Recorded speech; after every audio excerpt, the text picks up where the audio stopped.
اعوذ باللہ من الشیطان الرجیم بسم اللہ الرحمن الرحیم ان الذین یحادون اللہ ورسولہ کبتوا کما کبت الذین من قبلہم وقد انزلنا آیات بینات وللکافرین عذاب مہین صدق اللہ العظیم۔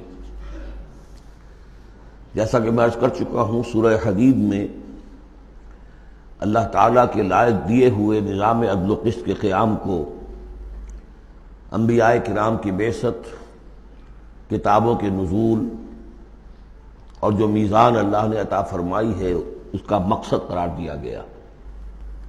ظاہر بات ہے کہ اس نظام عدل و قسط کو قائم کرنے کے لیے ایک جد و جہد، ایک سعی کرنی پڑے گی، اور اس میں یقیناً رکاوٹ ڈالی جائے گی ان لوگوں کی طرف سے کہ جو ایک غیر عادلانہ نظام میں مفادات اٹھا رہے ہوں، جن کو کہ کچھ پریولیجز حاصل ہوں۔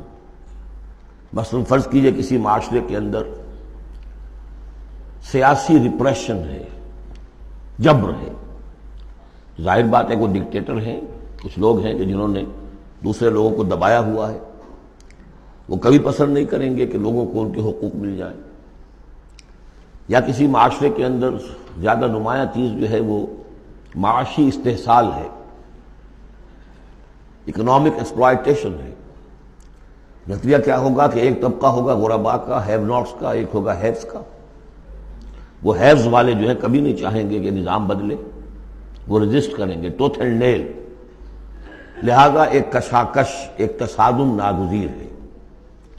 اس تصادم کے لیے دو گروہ نمایاں ہوتے چلے جائیں گے، ایک جو اللہ کے دین کے پر ایمان رکھنے والے اور جنہوں نے اپنی زندگیوں کو اس کام کے لیے وقف کر دیا ہو کہ اللہ کے دین کو نافذ کریں، دوسرے وہ کہ جو اس کی مخالفت کریں گے۔ اب ان دونوں کی کشاکش اور دونوں کے لیے علیحدہ علیحدہ عنوان ہیں جو تجویز کیے جا رہے ہیں سورہ مجادلہ میں۔ ارشاد ہوا ان الذین یحادون اللہ ورسولہ، یہ یحادون یہ بھی حدید سے ہی بنا ہے، محاددہ باب مفاعلہ، جیسے جوہد سے مجاہدہ تو محاددہ مقاتلہ باب مفاعلہ، یعنی سخت مخالفت، پوری طاقت کے ساتھ مخالفت۔ یقیناً وہ لوگ جو پوری قوت کے ساتھ مخالفت کرنے پر تل گئے ہیں اللہ کی اور اس کے رسول کی، اور ظاہر بات ہے کہ اللہ اور اس کے رسول سے مراد اللہ کا دین ہے۔ اللہ تعالیٰ کی ایک تکوینی حکومت تو پوری دنیا میں ویسے ہی قائم ہے، اللہ کی کوئی کیا مخالفت کرے گا؟ اللہ کے رسول صلی اللہ علیہ وسلم سے بھی ذاتی پرخاش کسی کو کچھ نہیں تھی، کوئی ذاتی چپکلش نہیں تھی، جیسا کہ سورہ انعام میں ہم نے پڑھا ہے وَلَٰكِنَّ الظَّالِمِينَ بِآيَاتِ اللَّهِ يَجْحَدُونَ، یہ تو اللہ کی آیات کا انکار کر رہے ہیں۔ اے نبی، جنگ آپ سے نہیں ہے ان کی، وہ تو ہمارے دین سے ہے۔ تو یعنی وہ لوگ کہ جو پوری قوت کے ساتھ مقابلہ کر رہے ہیں، مخالفت کر رہے ہیں اللہ کی اور اس کے رسول کی، یعنی اس کے دین کی اور اس کے دین کے قیام کی۔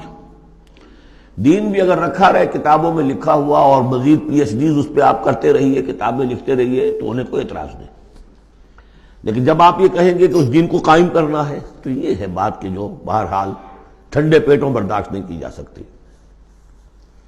ان الذین یحادون اللہ ورسولہ کبتوا کما کبت الذین من قبلہم، وہ خوار ہو گئے، تباہ ہو گئے جس طریقے سے کہ ان سے پہلے کے لوگ تباہ ہوئے تھے۔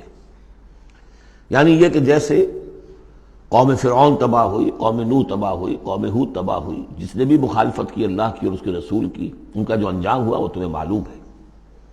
وقد انزلنا آیات بینات، اور ہم اتار چکے ہیں روشن آیات، یعنی مکی صورتوں میں یہ سارے واقعات آ چکے ہیں۔ بڑی بڑی قومیں جو تم سے کہیں بڑھ کر، اے قریش اور اے عرب کے مشرکوں، تم سے کہیں بڑھ کر زیادہ طاقتور تھے، ان کو ہم نے ہلاک کیا۔ وللکافرین عذاب مہین، یہ تو دنیاوی عذاب تھا جو ان پر آیا، ابھی ان کے لیے عذاب مہین جو ہے ذلت والا عذاب آخرت کے اندر ہے۔ یوم یبعثہم اللہ جمیعا فینبئہم بما عملوا، جس دن کہ اللہ تعالیٰ ان سب کو اٹھائے گا بعث بعد الموت، اور پھر انہیں جتلا دے گا جو انہوں نے عمل کیے تھے۔ احصاہ اللہ ونسوہ، اللہ نے تو ان کو محفوظ رکھا ہوا تھا، ان کا ریکارڈ تھا، ایک ایک عمل ان کا جو ہے وہاں پر موجود تھا۔ وَنَسُوا، وہ بھول بھی چکے تھے کہ انہوں نے کیا کیا زیادتیاں کی ہیں، کیا کیا حرام خوریاں کی ہیں، وہ تو بھول چکے تھے۔ وَاللَّهُ عَلَىٰ كُلِّ شَيْءٍ شَهِيدٌ، اور اللہ تعالیٰ تو ہر چیز پر گواہ ہے، خود نگران ہے۔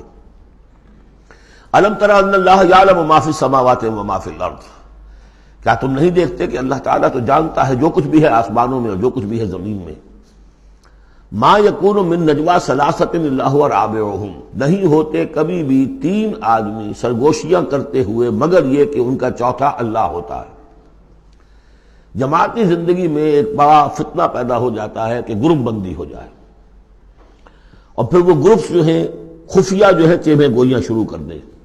ایک جماعت ہے، اس جماعت میں ظاہر بات ہے اختلاف رائے بھی ہو سکتا ہے، لیکن اختلاف رائے کے لیے جو فورم ہے جہاں اختلاف رائے کا اظہار ہونا چاہیے وہاں اختلاف کیا جائے، اس کے قواعد و ضوابط کو ملحوظ رکھتے ہوئے۔ اس کی بجائے پرورٹڈ ذہنیت جو ہوتی ہے، تخریبی ذہنیت ہوتی ہے، وہ یہ ہے کہ اپنی ایک علیحدہ سی لابی بنا کر اور اپنے ہی مشورے کر رہے ہیں، گفتگویں کر رہے ہیں، تاکہ اپنے خیال میں تو اور پختہ سے پختہ ہوتے چلے جائیں۔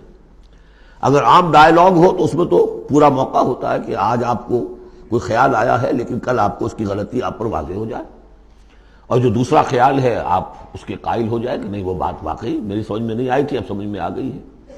لیکن اگر اس کی بجائے اوپن ڈائیلاگ کی بجائے اگر یہ خفیہ سرگوشیاں شروع ہو جائیں تو یہ گویا کہ پھر اس جماعت کے لیے یہ ایک بہت بڑا یوں سمجھیے کہ سم میں قاتل ہے، زہر ہے، مہلک زہر ہے۔ تو اس کا ذکر ہو رہا ہے۔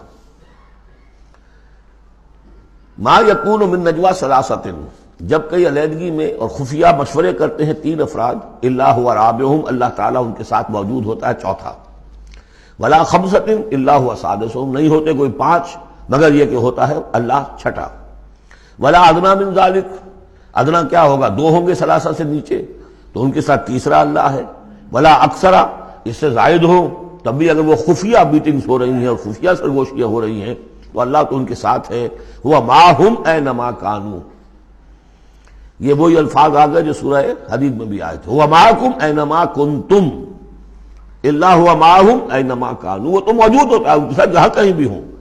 ثم ینبئہم بما عملوا، پھر ان کو بتا دے گا، جتلا دے گا جو کچھ کہ انہوں نے عمل کیا تھا قیامت کے دن۔ ان اللہ بکل شیء علیم، یقینا اللہ ہر چیز کا علم رکھتا ہے۔